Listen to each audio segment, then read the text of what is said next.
What's up, boys? Check this thing out. What an awesome machine. Made in England. This is a BSA 441 Victor Special. And it is hooked up, ready for vintage motocross right now. We just spent quite a bit of time going through this thing, getting it perfected. I'll go over everything inside with you, but I've been riding British bikes, English bikes, since I was a kid, literally. My dad, I had a hand-me-down Triumph 500 when I was 14 years old. A Daytona 500, it was my brother's. And I've had the pleasure of riding a lot of British bikes, and rarely do you get one like this. Very rarely do you get one that's actually a hoot to ride and hauls the mail.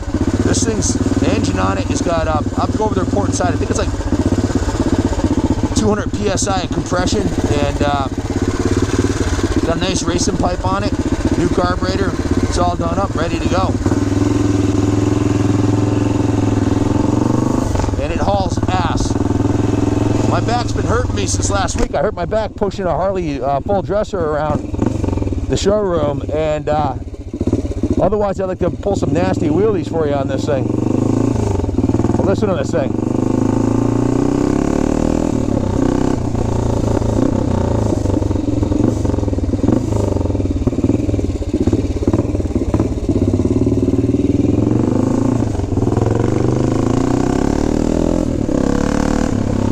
This is absolutely the fastest 441 I've ever ridden.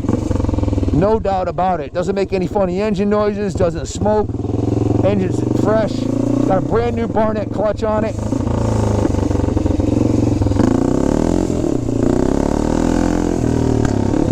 So much for not doing wheelies. This thing will pull wheelies in all three, probably, well, you could probably ride it all the way to 4th if you had the balls to do it, but all the first 3 for sure.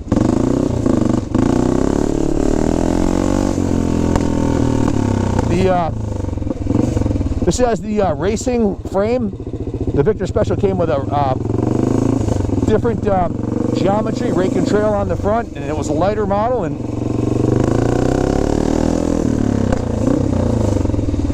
absolutely the best one I've ever ridden by a long shot.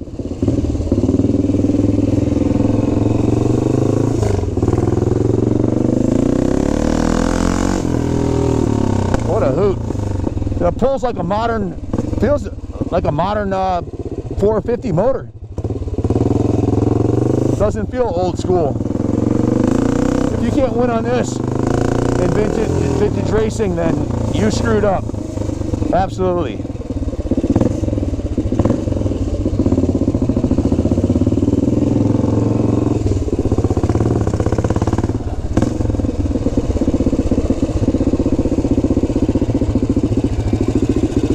What a badass machine. It's ready to go to Unadilla for MX Rewind, or take it to Mid-Ohio.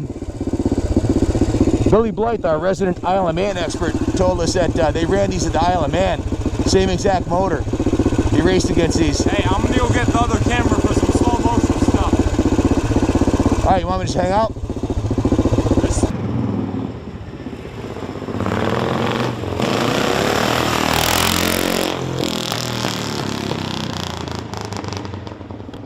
What do you have to say about that, Billy? That bike is a mean beast. I've seen a lot of bikes from the British 60s, 70s, nothing like it.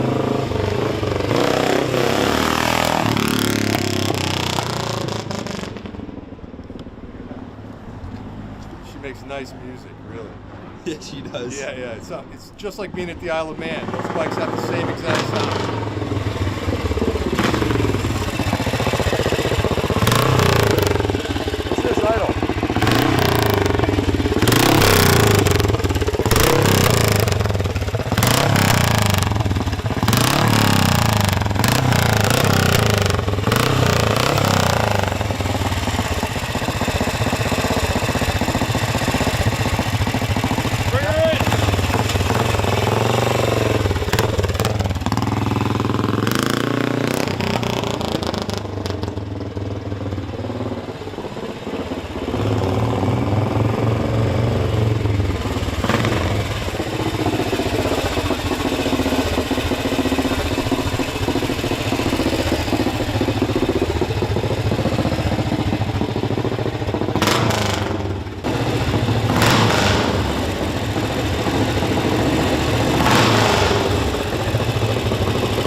dead a long time.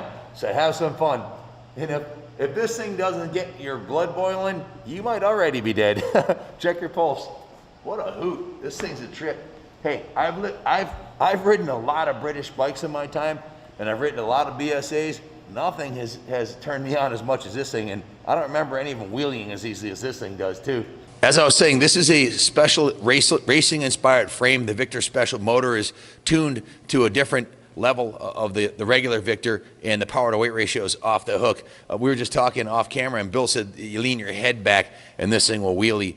Before I get into the work order, the 61.5-hour work order, or excuse me, 51.5-hour work order we had going through the bike, I'm going to hand the mic off to Bill Blythe. He's our resident Isle of Man racing expert who knows a little bit about these bikes. Sure, yeah, this bike is a lot like the racing bikes, the road racing bikes from back in the day. They have this similar engine, and when at the Isle of Man, they had these bikes all lined up that have the same sound, BSA road racers. It's deafening, and this bike, when you're close to it, you got to hold your ears. It's just got that much whack. And the throttle response is incredible. You know, it's got a small EMO carburetor on it, but it's got plenty of power. I've never really experienced that kind of power from a machine like this. This bike is, in my opinion, quite a rare machine because it's based on the B441 Victor, but it's a Victor Special. And I think the factory made these bikes as a replica of the real factory racers based on the 441 Victor engine. It's a monster and a shredder. I would love to take this thing out and really give it a run, but unfortunately I can't. You don't want to get it too dirty, huh, Billy? Never, no, yeah, don't even want to even get any dirt on the tires. It's too sweet. The thing is awesome, but I hope someone will love this bike as much as we do. So to echo Bill's sentiment about this motor being a monster, it really surprised me. We had some XL 350 Hondas with the Powerall big bore kits in them. This thing rivals those, and I've never experienced that on a British bike. Frankly, I didn't know they could be this good, both in the way it sounds. The sound is intoxicating, and the torque is equally intoxicating. It just pulls more than you would guess a bike of this vintage would. So certainly the motor surpasses what the stock suspension was capable. Speaking of which, this bike has been upgraded to a newer style K-Alba front fork that is much more plush than the original unit, and it has the standard 21-inch size front wheel. Starting at the front, it's got a brand new knobby tire on the front and an aluminum period correct racing fender with the support and a new aluminum number plate with the BSA #1 logo, brand new set of bars. The drum brake on the front is off the charts. The boys have it dialed in. Oh, the brakes work great. A new set of Ori grips, new set of Magura period correct style levers, new cables, new decompression release, new lever on this side also, new clutch cable, brand new set of bar mounts, and brand new set of chrome period correct handlebars. The BSA tank came to us with the yellow paint job and white just as it sits, but the paint on the white had failed and was peeling off, so we repainted the back side of the tank, put new graphics on it, and put the new Victor 441 decal on here, which says the famous Victor engine, winner of 2 world championships plus a 150-mile national championship and a 250-mile national championship enduro. So this is a multi-time world championship winning engine that dominated racing back from that era. So the tank was repainted, new graphics. Moving back to the seat, we had Brian's Upholstery, a local upholstery shop, do a world-class job reupholstering the seat with the white piping and also the white, beautiful, beautiful job on the seat with the white thread on there also. So and a nice foam, new foam in there, so it feels nice and comfy. And I think you got about 3 inches of suspension travel on the seat, which is good because the original Girling shocks only have about 3.5, 4. So the shocks look to be in brand new condition also. Those were actually dismantled in our detail shop. The springs were taken off and polished and buffed. And the shock body went through the soda blasting process, was stripped down, primed, and then repainted, so the shocks look brand new. The whole frame was stripped down, primed, and repainted. It also has the Made in England logo on the front here. The kickstand is in beautiful condition, which is a real nice thing to have on a bike like this. The pegs are perfectly straight, as are the brake lever and the shifter on this side, and the kickstarter are all in new condition. Both sides have the period correct aluminum style with number plates with Made in England custom graphics. The rear aluminum period correct rear fender with a nice checkered flag graphic on it. Coming around this side of the bike, I guess we'll start at the rear, and you'll note it has a brand new rear tire. The original Dunlop rim is in excellent condition. The sprocket is in new condition, has a brand new gold chain on there. The rear brakes have all been rebuilt. The spokes are in excellent shape, and it is a very tight motorcycle. There's no play at all in the rear swing arm bearings or wheel bearings. It's like it came out of the box brand new. The same can be said for the front wheel. Everything's very tight there also. Frame's in beautiful shape. Underneath this number plate lies a really special component. It's a handmade aluminum oil tank, and this aluminum oil tank is lighter than the steel one. It transfers the heat better, and it also has a cool oil level indicator right here. So this is where you fill the oil in, and that's where the oil indicator right there. So very, I don't know what it costs to hand build that, but if you had to pay a shop, that would be a pretty penny for that item. So original frame is in mint condition. I always look at the frame rails on the bottom. There's not a ding on this side of the frame rail. The original dash plate's in excellent shape. The frame rails are in, I'll say, mint condition, and they have not only the new paint, but the Made in England stickers on there. So can't say enough about the way the engine works. The front forks and brakes are on point, and it handles beautifully. I would love to race this bike on a grass track like at Unadilla at MX Rewind next summer. That would absolutely be a legendary thing to do, and if anybody wants to sponsor us on it, I'll be gladly pilot this thing for you. So let's see. Screw that. How about taking it to the Mid-Ohio AMA sanctioned vintage motocross race? That would be a blast.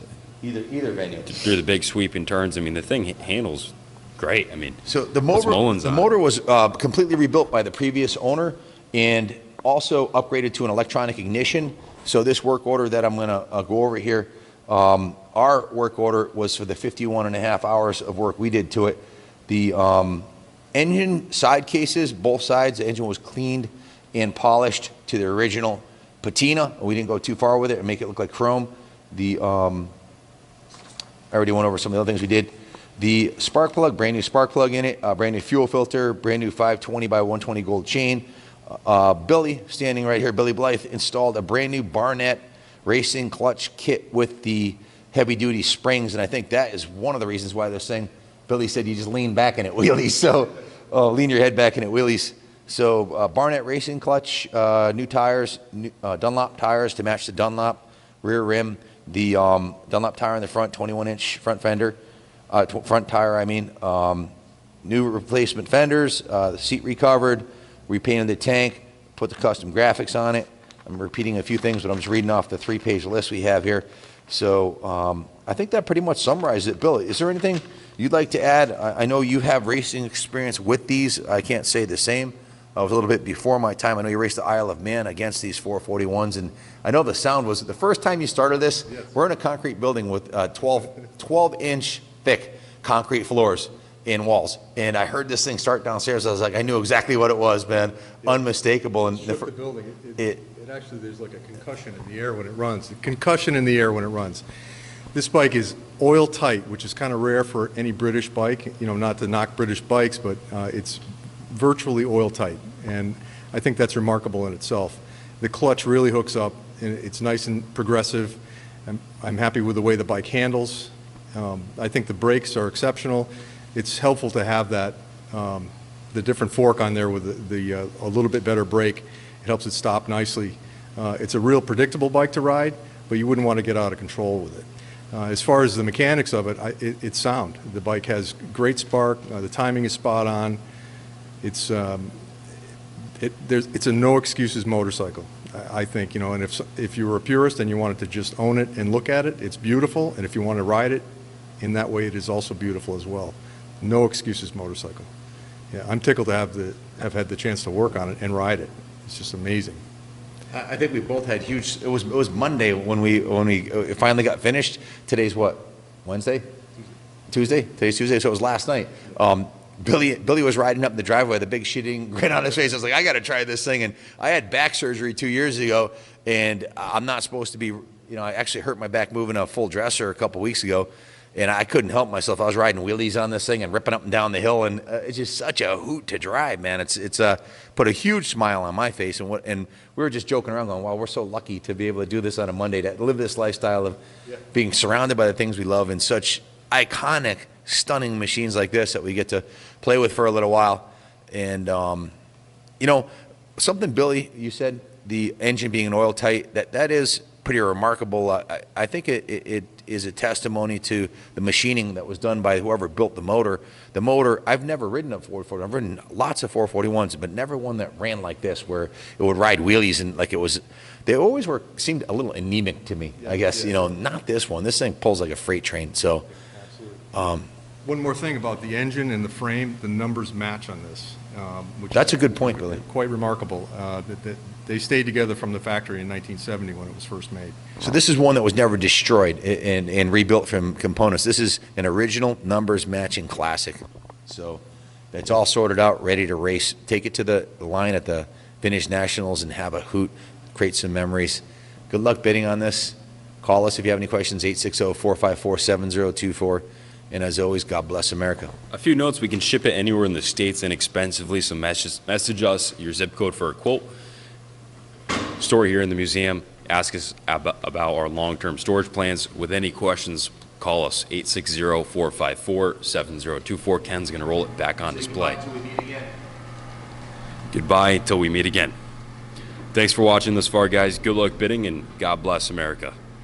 And God bless England for making kick-ass classic motorcycles. That's right.